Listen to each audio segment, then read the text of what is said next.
The Medieval Feast, written by and illustrated by Aliki.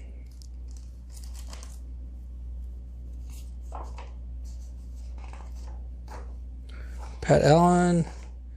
It was announced from the palace that the king would soon make a long journey. On the way to his destination, the king and the party would spend a few nights at the Camdenton Manor. The lord of the manor knew what was meant. The king believed with the queen, knights, squires, and other members of the court. There could be 100 mouths to feed. Preparations for the last began at once. The lord and lady of the manor had their serfs to help them. The serfs lived in the huts during with and lord's estate, which was the only plot of land. In return, they were bound to serve the lord. They farmed his land, managed the manor house, and it was a war, and they go to the battle, lord and the king, but now prepared.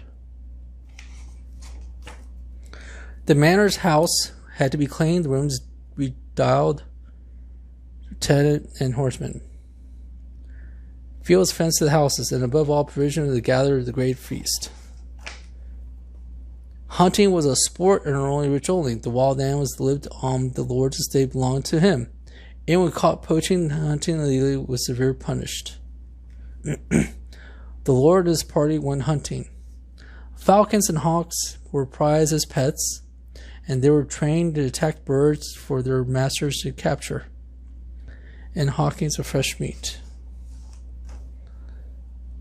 They trapped rabbits and birds of a kind, and fish as salmon, eels, and trout.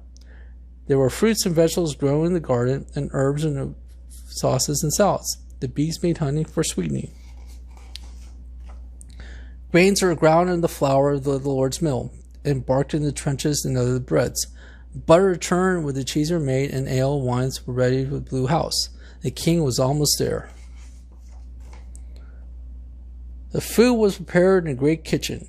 There were many cooks, sculling boys to help. Pigs and deer, wild boar turned on spirits. Great pots of salted meat were boiled into stews, seasoned with spices only rich lords could afford. Swans and geese, heron and quail were roasted. So was a rare beast called a cockatrice.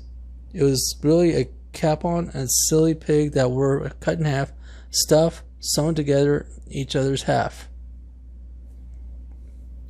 Peacock was cooked and resembled its feathers, and 4 or 20 blackbirds were packed in a pie.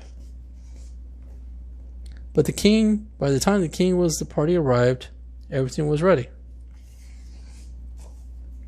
The guests swarmed at the great hall, and 10:30 in the morning, trumpets announced the king who sat in the high table.